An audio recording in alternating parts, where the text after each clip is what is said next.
Hiya! Are you sitting comfortably? I'm not going to tell you a story, but I may be going to take you back into your childhood. Today's Thursday Thoughts are leaning into the esoteric, because I have become aware that there is a spiritual awakening in myself, but it's actually been happening all my life.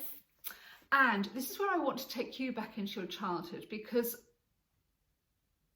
I just want to tell you about a few real indicators that I haven't missed, but I really haven't been following my true purpose, and the universe has kept doing this to me, and I still haven't paid any attention. I'm just having too much fun on earth, clearly. So when I was a little girl and I used to walk to school, and people had flowers and plants in their front garden, I would touch all the plants and say hello and good morning to them and hold their leaves, and I was aware instinctively that different plants have different vibrations and feel differently. And I just thought everybody did that, and I thought everybody was aware of that. And I was quite a young child. I mean, we're talking about junior school, primary school. And then I used to talk to the plants, and as I got older, I think we're sort of maybe in the 1970s, the media really ribbed King Charles when he was Prince Charles, and they said, you know, oh, he's nutty because he talks to his plants.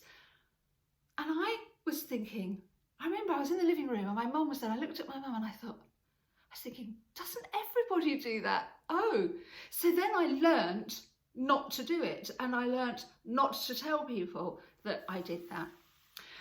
And then also when I was a child, maybe I was even younger, may have been about, I don't know, under 5 years old maybe, because in my memory, I just remember having this absolute tantrum paddy, which I wasn't really prone to as a child. So I must have been very young and not being able to communicate properly. And my dad was going, it was dark, but it was very early. It was probably about sort of, I don't know, 6 o'clock or 7 o'clock, and I'd been put to bed. So, and my dad went out, and he went out to look for his uncle Eric, who I really liked. But I was screaming at my father, my dad, and I was saying, don't go out, because, you know, he's already dead. Anyway, off my dad went. My mum put me to bed and she scolded me. That was a really wicked thing to say, you know, and I was thinking, why is it wicked to tell the truth? And I've always been the sort of person that just tells my truth, and I don't hide my truth very, you know, diplomacy's not my middle name. But I think that goes back to childhood, and I wonder if you can relate to me there, because I knew that my great uncle was dead. And I was trying to tell my parents that. But of course, as a child, I wouldn't have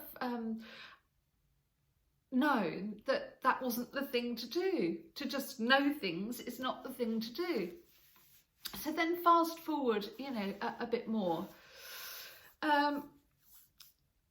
Teenage years, going out, drinking too much alcohol, falling in love, that sort of thing. That's all that, lovely. But then what happened is I had my first, what I would call, real alignment from the universe. So I want to know, you know, I want you to think about your childhood and think you probably had those experiences. Maybe you were very young, maybe you were slightly older, but you can remember having a sense of clairsentients or clairvoyance, or just I don't know what the surname of the Claire is, where you just know, the sense of knowing, and you don't know how you know.